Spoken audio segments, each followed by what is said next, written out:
Salut à vous pauvres mortels et bienvenue dans Comics Cult, l'émission des comics indispensables. Aujourd'hui, on va parler des Tortues Ninja.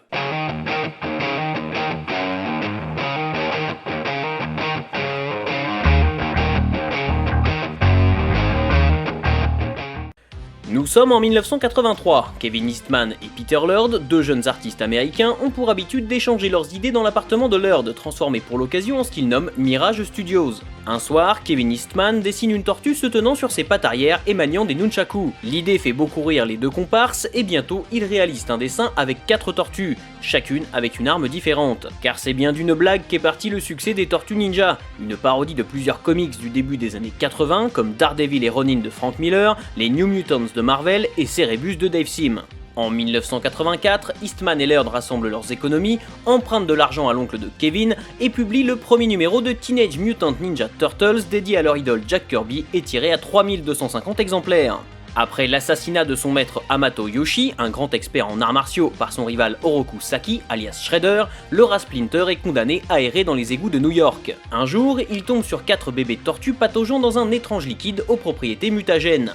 Peu à peu, Splinter et les tortues voient leur corps évoluer vers une forme humanoïde et finissent même par être doués de parole. Ayant observé son maître pratiquer les arts martiaux depuis sa cage, Splinter va bientôt former les 4 tortues à l'art du ninjutsu et leur donner à chacune un nom inspiré d'un grand artiste de la Renaissance italienne, Leonardo, Michelangelo, Donatello et Raphaël.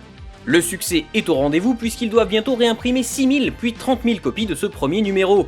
N'ayant absolument pas anticipé un tel accueil de la part des lecteurs, les deux auteurs se voient bientôt demander une suite à ce qui devait être un one-shot.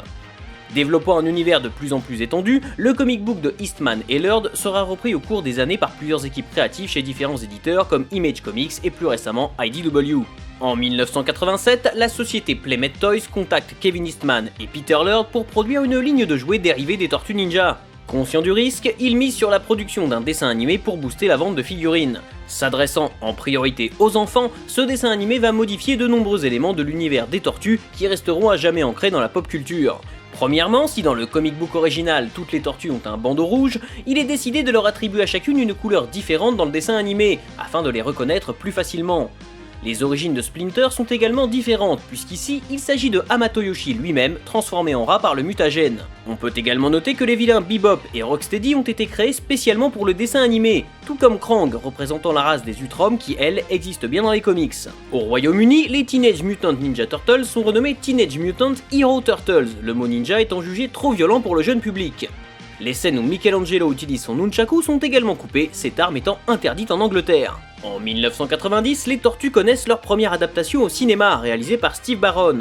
Reprenant le meilleur des premiers numéros du comic book et du dessin animé, il devient l'un des films indépendants les plus rentables de l'histoire, notamment grâce à l'incroyable travail du studio de Jim Henson.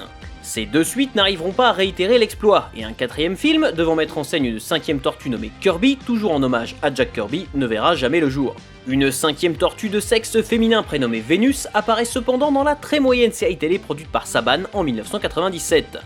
Si la nouvelle adaptation de Jonathan Liebesman produite par Michael Bay en 2014 a fait couler beaucoup d'encre, elle renoue pourtant avec quelques idées méconnues du grand public, comme l'origine extraterrestre du fluide mutagène ayant transformé les tortues. Les Tortues Ninja sont l'une des rares licences à avoir autant d'interprétations que de versions différentes, l'histoire étant régulièrement revisitée, y compris par ses créateurs, preuve que les Chevaliers d'Écaille vivent définitivement avec leur temps.